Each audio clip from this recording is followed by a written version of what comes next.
Elle est dirigeante d'église, mais n'ose pas superviser le travail de ses collaborateurs. Je craignais qu'ils disent que je me mêlais trop de leur travail parce que je venais de devenir dirigeante et que je ne me connaissais pas. Elle effectue peu de travail concret. Et finalement, elle est émondée, traitée et démise de son poste. Je me suis véritablement haïe. Pourquoi ne pouvais-je pas pratiquer la vérité et soutenir le travail de l'Église? Pourquoi vivais-je sans cesse selon des philosophies sataniques?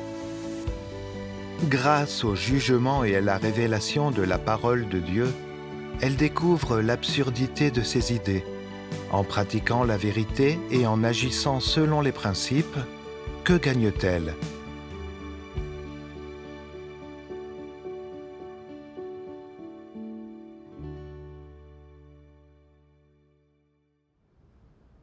Il y a 2 ans, quand j'ai été nommée dirigeante d'église, plusieurs de mes partenaires croyaient en Dieu depuis plus longtemps que moi.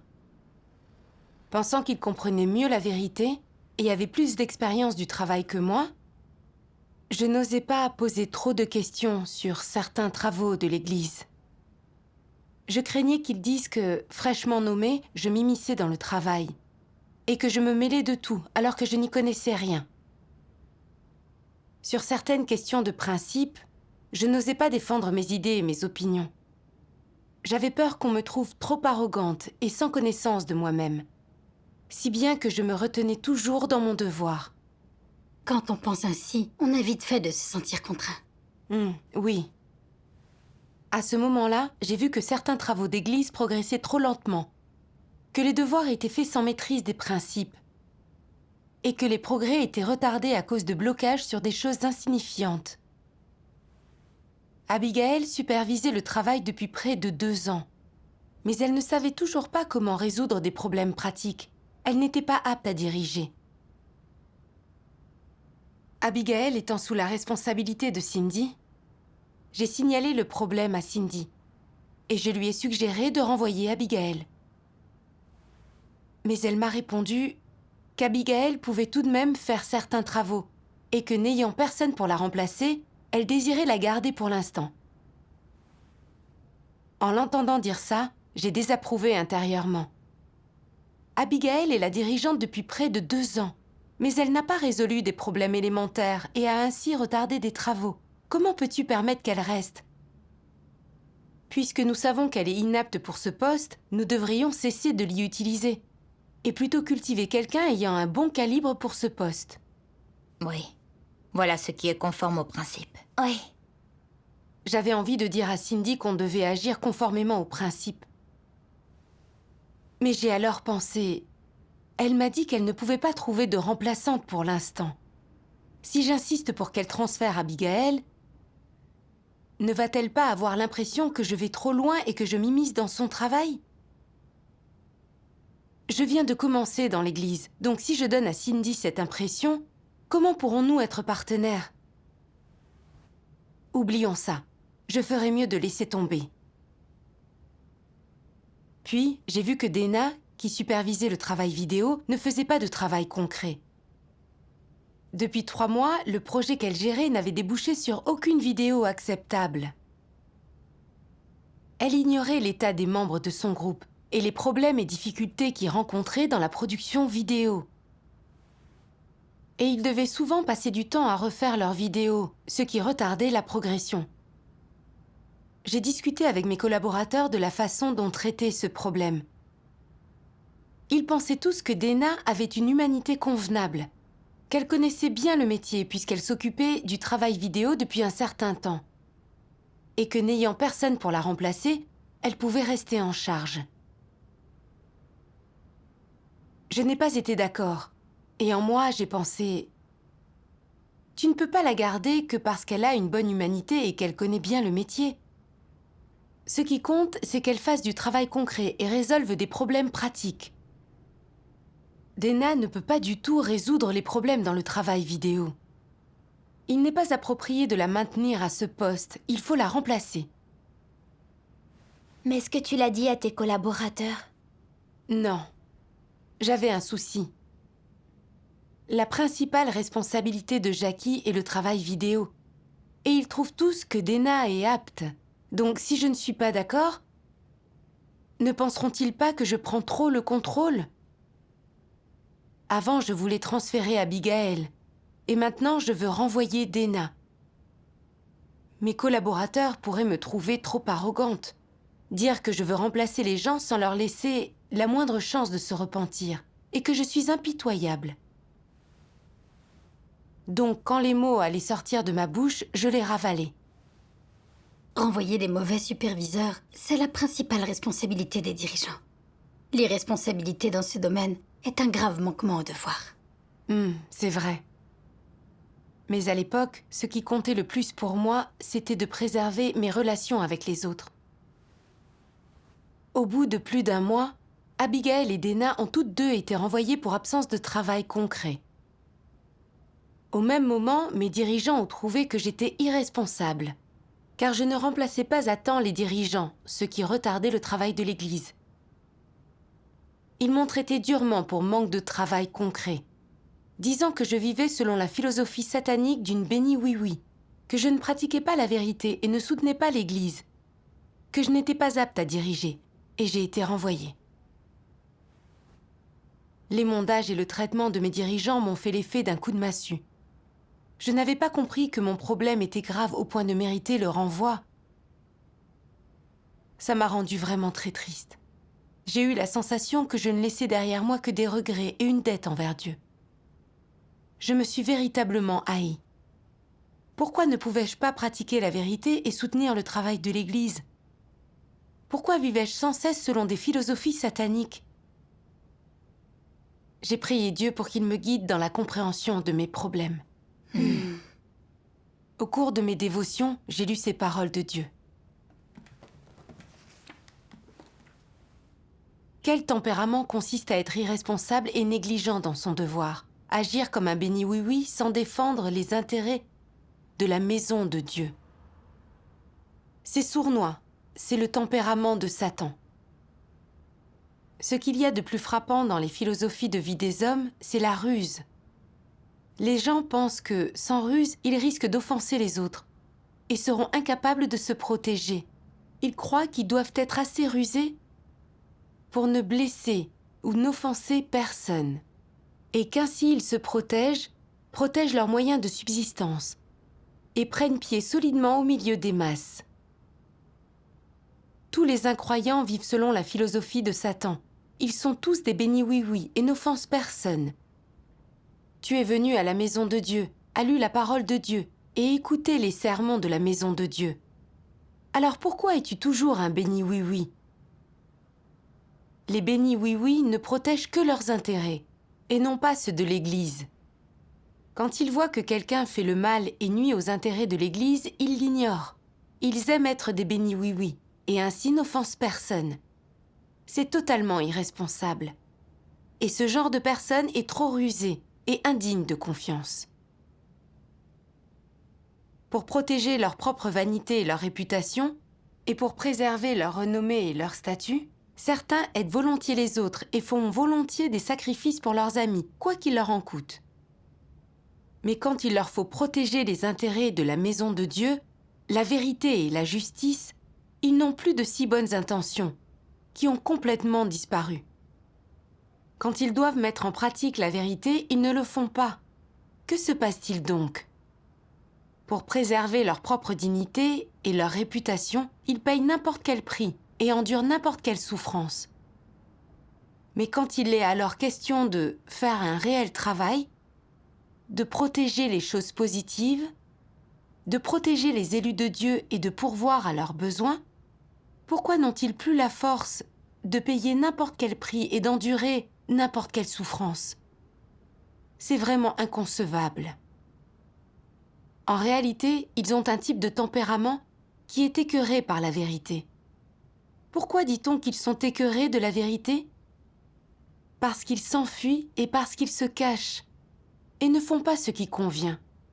Dès que quelque chose implique de rendre témoignage à Dieu, de pratiquer la vérité, de protéger les élus de Dieu, de lutter contre les tromperies de Satan ou de protéger les choses positives.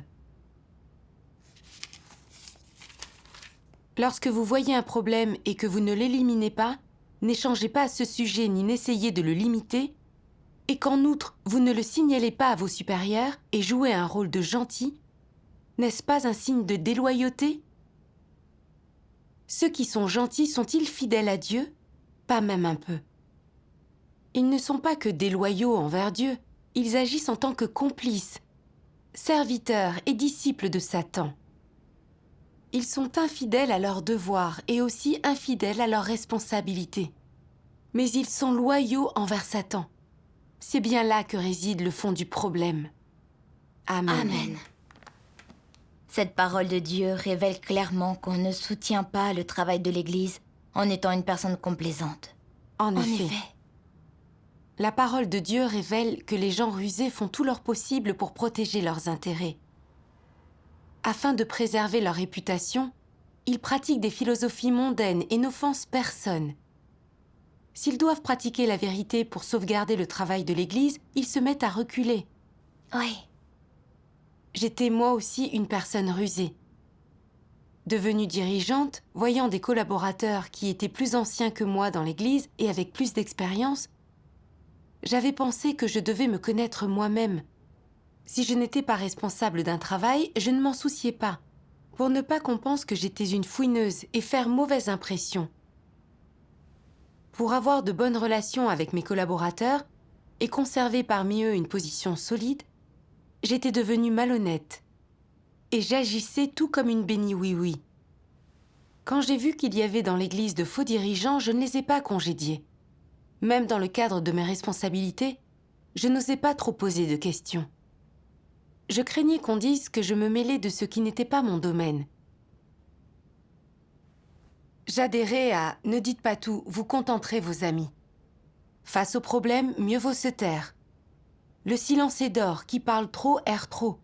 Protégez-vous des reproches et autres philosophies sataniques. Je cultivais mes relations et mon image. Aux yeux de mes collaborateurs, je suivais leurs idées et leur faisais écho, sans me demander si le travail de l'Église allait en pâtir ou non. Je voyais clairement les problèmes, mais n'osais pas les évoquer.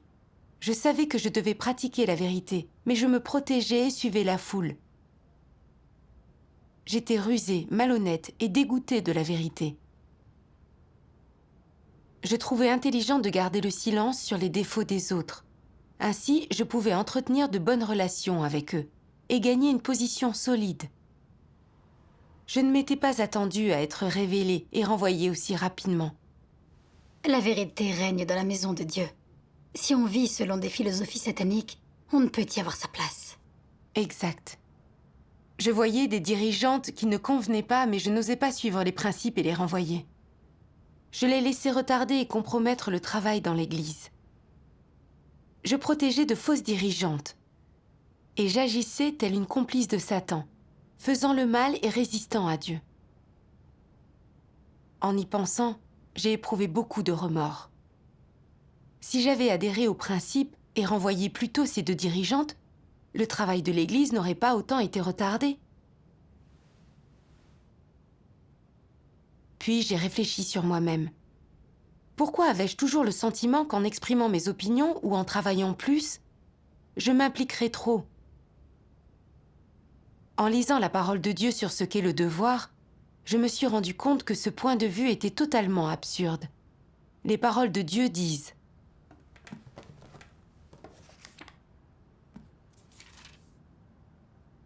Qu'est-ce que le devoir exactement? C'est une commission confiée par Dieu aux gens. Ça fait partie du travail de la maison de Dieu. Et c'est une responsabilité et une obligation qui doivent être assumées par les élus de Dieu. Le devoir est-il une sorte d'entreprise? Est-ce une affaire familiale personnelle? Est-il juste de dire qu'un devoir qui t'est confié devient ton affaire personnelle? Ce n'est absolument pas le cas. Alors comment dois-tu t'acquitter de ton devoir? En agissant conformément aux exigences, aux paroles et aux normes de Dieu. Et en agissant selon la vérité, et non selon des désirs humains subjectifs. Certains disent: Une fois qu'un devoir m'a été confié, n'est-ce pas mon affaire? Mon devoir est ma charge. Et est-ce que ce dont je suis chargée n'est pas mon affaire? Si je gère mon devoir comme mon entreprise, cela ne prouve-t-il pas que je vais bien le faire? Est-ce que je le ferais bien si je ne le traitais pas de la sorte? Ces paroles sont-elles justes ou fausses? Elles sont fausses, contraires à la vérité. Le devoir n'est pas ton affaire personnelle. C'est l'affaire de Dieu. Cela fait partie de l'œuvre de Dieu. Et tu dois faire ce que Dieu demande. Ce n'est qu'avec un cœur d'obéissance à Dieu que tu pourras être à la hauteur. Si tu fais ton devoir selon tes propres notions, et ton imagination est selon tes penchants, alors tu ne respecteras pas la norme. Accomplir ton devoir comme tu le souhaites n'est pas accomplir ton devoir, parce que ce que tu fais n'entre pas dans le cadre de la gestion de Dieu. Ce n'est pas le travail de la maison de Dieu, mais diriger ta propre exploitation, accomplir tes propres tâches, et Dieu ne s'en souviendra donc pas. Amen. Amen. Cette parole de Dieu donne clairement la définition du devoir. Un devoir est la commission que Dieu confie aux gens. En acceptant un devoir, on accepte une responsabilité et une obligation. Dans l'accomplissement de nos devoirs, nous devons chercher la volonté de Dieu et agir selon les principes de vérité pour être en accord avec la volonté de Dieu. Exact. En tant que dirigeante d'Église, tous les aspects du travail d'Église, notamment l'affectation et le transfert du personnel, le suivi et la résolution de divers problèmes dans le travail, et la supervision du travail des autres, relevaient de ma sphère de responsabilité et des choses que j'aurais dû faire. Mais pour moi, bien faire mon travail était synonyme d'en faire trop. Je pensais que soigner mon travail et assumer plus de responsabilités, c'était en faire trop, que ça offenserait mes collaborateurs et abîmerait mes relations avec eux. Pour moi, remplir mon devoir et pratiquer la vérité n'était pas positif. Je pensais qu'en pratiquant la vérité, je nuirais à mes propres intérêts. Cette idée était pourtant vraiment ridicule. J'étais à la merci de cette idée erronée, incapable de bien faire mon devoir et sans considération pour la volonté de Dieu. Quand je voyais de fausses dirigeantes dans l'Église, je n'osais pas en faire mention, et je n'osais pas poursuivre le travail comme j'aurais dû le faire. Je préservais mes relations avec mes collaborateurs et ma position de dirigeante. Je ne faisais pas du tout mon devoir. C'était parce que mon intention dans mon devoir était mauvaise que pratiquer la vérité me semblait un excès. Et ainsi, je ne faisais pas de travail concret. J'étais vraiment fourbe. Qu'on soit dirigeante d'église, ou même un frère ou une sœur ordinaire, si l'on voit des antéchrists et des faux dirigeants dans l'église, on doit aussi intervenir pour les exposer et les signaler. C'est de cette façon qu'on soutient le travail de l'église, et c'est notre obligation. Oui. Je me suis aussi rendu compte qu'en jugeant si Dena convenait comme superviseuse, j'avais craint, en proposant de la renvoyer, que mes collaborateurs me trouvent arrogante et désireuse de remplacer une personne sans lui laisser une chance de se repentir. Ainsi, non seulement je vivais selon des philosophies sataniques, mais je ne faisais pas de distinction entre arrogance et adhésion au principe de vérité. Dans la parole de Dieu, j'ai lu «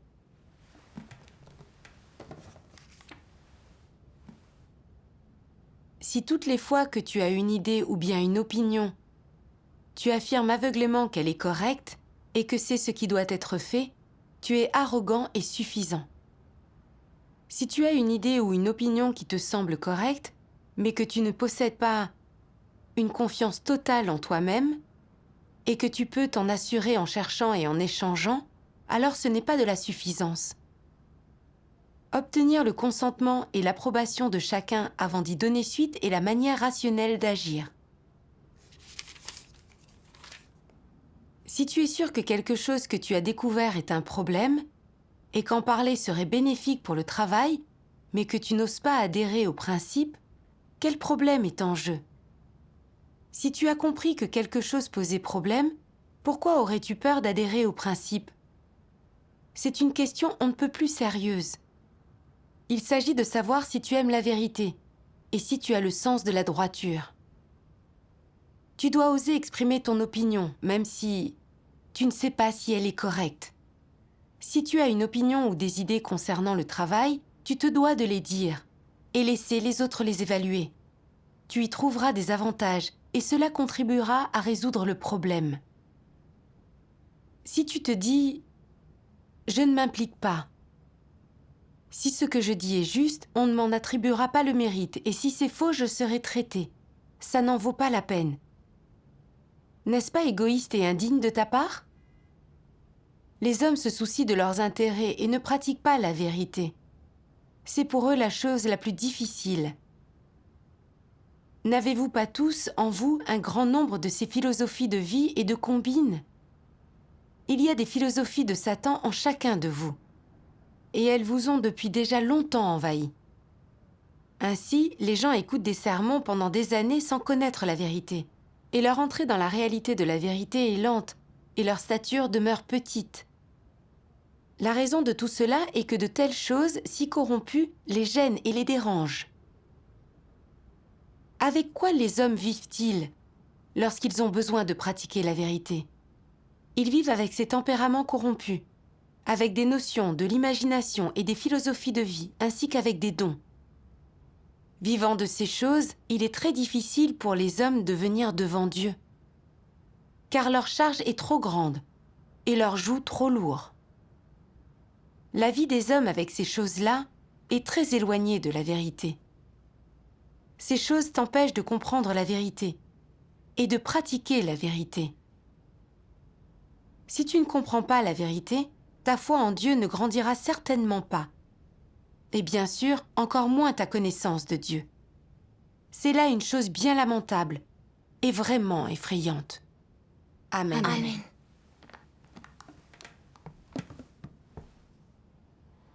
J'ai compris, grâce à la parole de Dieu, que si l'on a une idée ou un point de vue, mais qu'on ne cherche pas du tout les principes de la vérité, qu'on n'échange pas ni n'en discute avec les autres, qu'on décide aveuglément que son idée est juste et qu'on veut être écouté, il s'agit d'arrogance.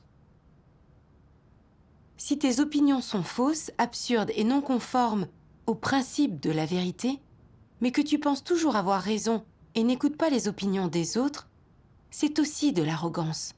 Mais si tu cherches la vérité et que tu détermines que tes points de vue et tes actes sont en accord avec la vérité et que tu préserves le travail, si tu défends les principes sans être contraint par les autres, c'est la manifestation d'un sens de la justice, et ce n'est pas de l'arrogance. Oui. Et puis, au cas où tu ne serais pas sûr que ton idée soit correcte, il y a aussi un principe de pratique, qui est de dire ce que tu penses pour que tout le monde puisse échanger, discerner et trouver comment faire les choses correctement. Abigail et Déna n'étaient pas de nouvelles dirigeantes, avec des déviations mineures dans leurs devoirs, qui auraient mérité qu'on leur accorde des chances, de l'aide et un soutien.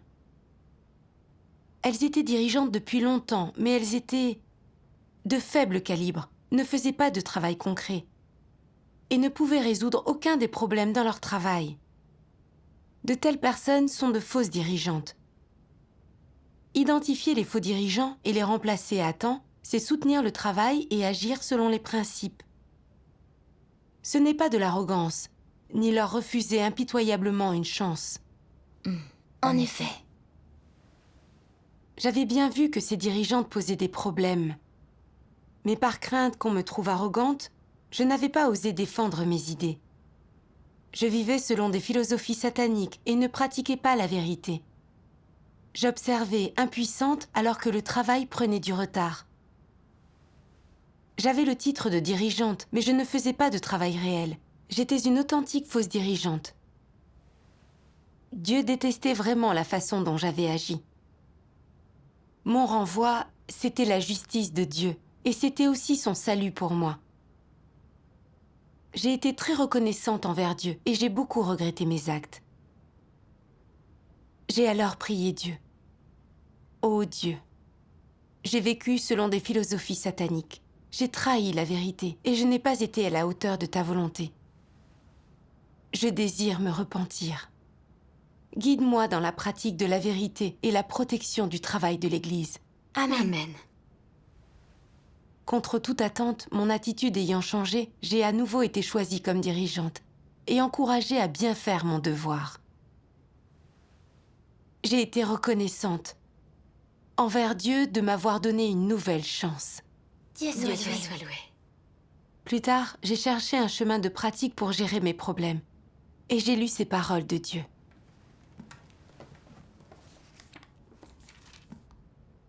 Si tu as les motivations et les opinions d'une personne gentille, alors tu seras incapable de pratiquer la vérité et de respecter les principes. Et tu échoueras et tomberas toujours.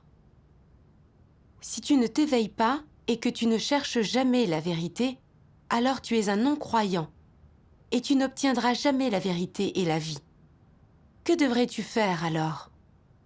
Quand tu es confronté à cela, tu dois alors invoquer Dieu dans la prière, implorer le salut et demander à Dieu qu'il te donne plus de foi et de force, de faire ce que tu dois faire, de gérer les choses conformément aux principes, que tu puisses tenir bon, que tu protèges les intérêts de la maison de Dieu et que tu préserves du mal son travail.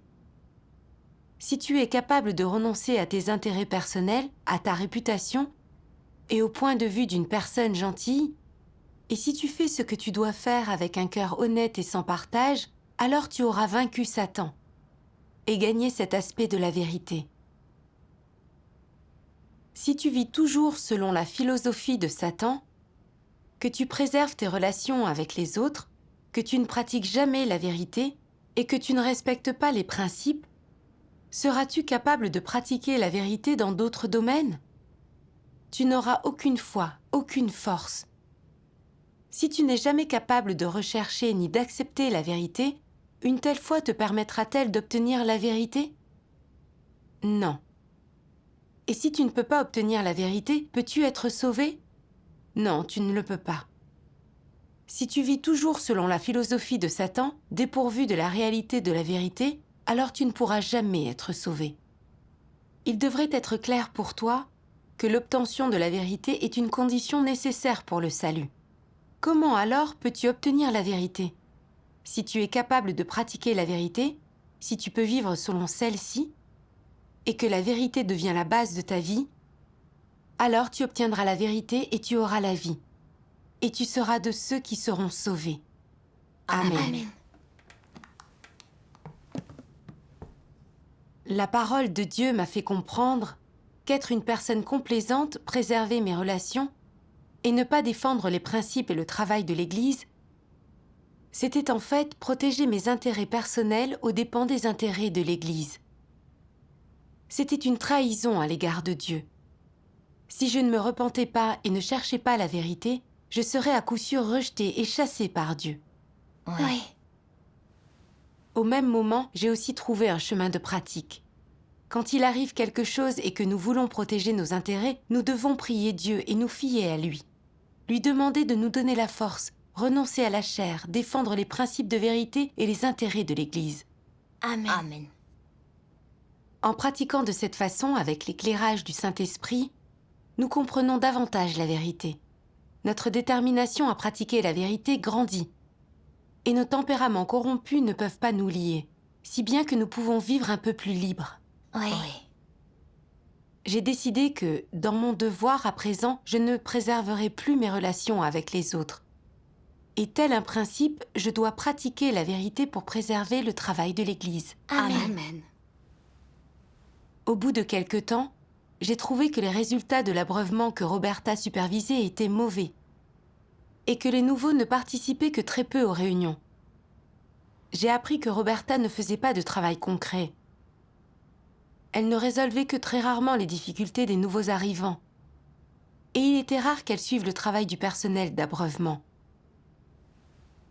Des responsables d'abreuvement manquaient d'humanité, faisaient dans l'à peu près et jouaient des tours dans leurs devoirs, et elle ne les avait pas renvoyés à temps.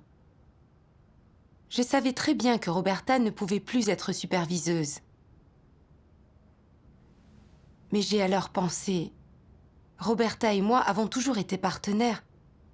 Si elle apprend que j'ai enquêté sur elle et que je veux la renvoyer, que va-t-elle penser de moi? Ne se dira-t-elle pas que je suis sans cœur dans ma façon d'agir? Je me suis rendu compte que je voulais de nouveau préserver mes relations avec les autres. J'ai prié Dieu lui demandant de me donner la force pour que je puisse défendre les principes de vérité et préserver le travail. Amen. Bien. Après cela, j'ai parlé aux collaborateurs de mon idée de renvoyer Roberta. Jackie m'a répondu « Roberta supervise le travail d'abreuvement depuis un bon moment. Si tu la renvoies, il sera difficile de trouver quelqu'un pour la remplacer. » Mais cette fois, je suis restée sur mes positions et je n'ai pas fait de compromis. J'ai également signalé le problème aux dirigeants supérieurs. Et après avoir échangé et analysé la situation, ils ont renvoyé Roberta. Dieu soit loué. Grâce à cette expérience, je me suis rendu compte que les gens qui vivent selon des philosophies sataniques ne peuvent que devenir très méprisables. Non seulement ils nuisent au travail de l'Église, mais ils se font détester par Dieu. La pratique de la vérité et des paroles de Dieu peut nous apporter une libération et une liberté spirituelle véritable. Amen. Dieu soit loué. Dieu soit loué. Dieu soit loué.